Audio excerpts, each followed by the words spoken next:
Virginity and Masturbation. It plays into the common conception of the more academically inclined among us that smarter people tend to spend less intimate time with other people. The reasons, however, may be more complicated than the simple explanations. No one wants to cuddle a nerd, we were used to. Recent studies of students and graduates of top universities, including MIT, indicate that the number of sexual partners per student was significantly lower than the average intelligence control group. The rate of virginity amongst graduates was also noticeably high at about 35%. There's a number of theories to explain this phenomenon, but it comes down to a few key factors. First, the hormone testosterone, which is responsible for masculine features in males, works in contradiction to the chemicals that influence intelligence. Testosterone has even been shown to inhibit intelligence. Big shock, right? The second factor is that intelligent people are more acutely aware of risk. Sex in the modern age is inherently dangerous, and the more astute mind may easily perceive this as an unnecessary risk, especially when self-pleasure or abstinence present virtually no danger at all. Third, focused individuals who spend time on their education tend to be more reclusive, viewing social gatherings as less important than other things. This limits the amount of exposure to the opposite sex and therefore decreases the opportunities to procreate. The result of all this anti-copulation. Sources in the UK are reporting that Lovey Honey, a sex toy retailer, has uncovered an unusually large amount of money being spent on products for personal pleasure from universities in the area. Oxford and Cambridge take the top spots, spending more than double the amount of Manchester and Lancaster. Drug use. Researchers received quite a shock when they interviewed nearly 8,000 people and found that those with higher IQs were more likely to experiment with illegal drugs. Conventional wisdom would dictate that smarter people would be aware of the inherent dangers involved with drug use and the potential life-altering effects. What they discovered, however, was that higher IQ subjects were significantly more open to new experiences, such as illicit drug use. How much more open? Men were 50% more likely to take amphetamines and 65% more likely to experiment with ecstasy. This was even after having taken socioeconomic status into account. Interestingly enough, these subjects are also generally more likely to not smoke, eat healthier diets, and enjoy higher social and economic standing in their communities. So, why the drugs? As with alcohol, the researchers say smarter people are more likely to seek out experimental and novel experiences. Being a night owl. One of the hallmarks for intelligent people is an obvious tendency to ignore the accepted behavior of the general public. Smart people seem to have their own agendas and their own schedules.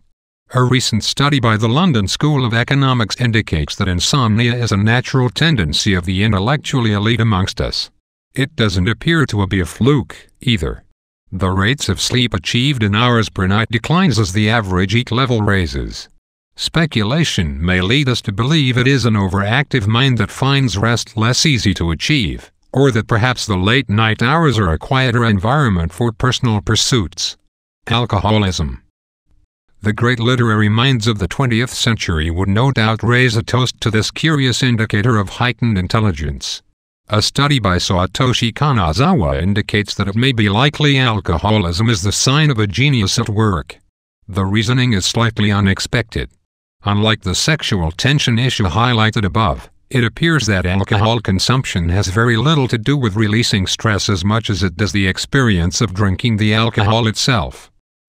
The report, which revealed that very bright students in the UK were significantly more likely to develop alcoholic tendencies than their dull classmates, describes drinking as an evolutionary novel activity. The very act of drinking is considered a luxury, an activity that can be classified as a leisure pursuit more than a hobby or a skill. According to the study, since the novelty of drinking remains ingrained in social behavior, individuals of higher intellect are drawn to it as a pastime. Large breasts. It appears there is a strong correlation between women with big breasts and higher IQs. A well-reported study claims that a comparison of 1,200 women with varying sizes of breasts showed that larger-breasted women tended towards having, on average, a 10-point eke advantage to their smaller-breasted counterparts. Here's the bad news: there is absolutely no evidence that this study ever took place, and the scientist involved, Yvonne Rossdale, appears to be entirely fictional. The good news: there is actually a scientific precedence for this conclusion, even if this particular case was pure fiction. What actual studies in human evolution and sexual selection indicate is the likelihood for larger breasts to reproduce, combined with other factors that would produce an ideal mate, intelligence included.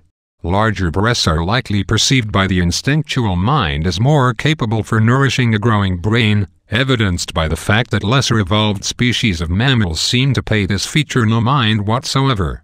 The second potential factor is that the hormones that control breast size and firmness would be more abundant in a well-formed and better functioning brain. So what happens is a male chooses the partner most likely to produce the most intelligent and healthy offspring. Those children inherit the traits of their parents, large breasts included, and continue to mate with equally well-developed partners. Through this process, the most intelligent minds will also possess the best genes and other categories as well. There will be exceptions, of course, and genetics is a complicated science. Blue eyes. This one's two-sided. It should not be taken as an indictment against the darker-eyed individuals amongst us. The facts simply show that there is a clear relationship between eye color and in what areas the person who owns them tends to excel. Blue-eyed people have a tendency to exceed expectations in the realm of strategic and self-paced activities. This includes most of what is accepted as academic science. In fact, many renowned scientists, Carl Sagan, Stephen Hawking, have blue eyes. Brown-eyed people tend to be more adept at quick response times in fast-paced activities. This means that dark-eyed individuals would be more suited to sports or other reaction-based disciplines. In other words, there's a little something for everyone. However, in terms of straight-up eke, baby blues are your best bet for being brilliant. Trivial hobbies. A study of accepted geniuses throughout history might reveal that the majority engaged in seemingly trivial or pointless exercises for personal pleasure. This may have to do with the brain's need to focus on non-taxing pursuits from time to time in order to facilitate recovery from intense sessions.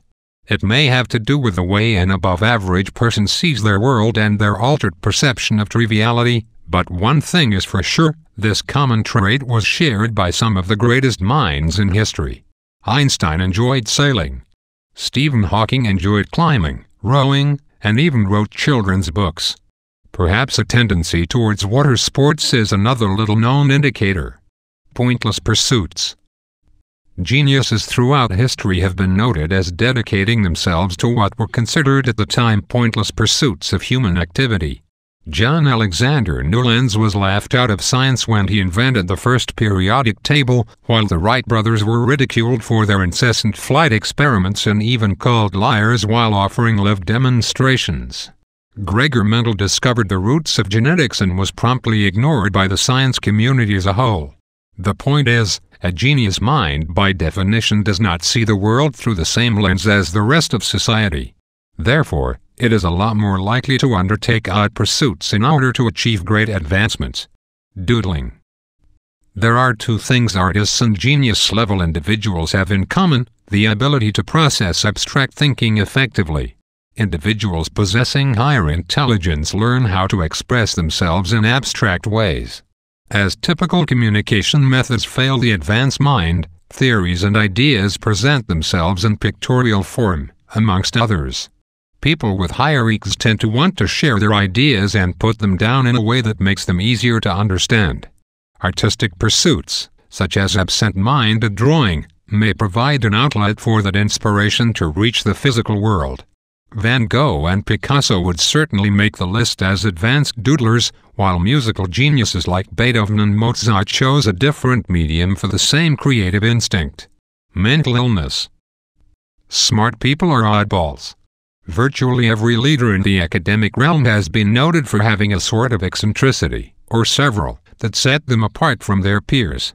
It stands to reason that a brain developing outside the normal spectrum of human understanding might also adapt differently to its environment. This includes mental disorders of all kinds. Octonad are very common traits amongst the intellectually well-endowed. Tesla was reportedly afraid of human hair, while Da Vinci was hailed as a world-class procrastinator with strong ad tendencies. Being strange is just part of the territory when it comes being a brain. Perhaps the most disheveled and strange amongst us might be geniuses in disguise. Yeah.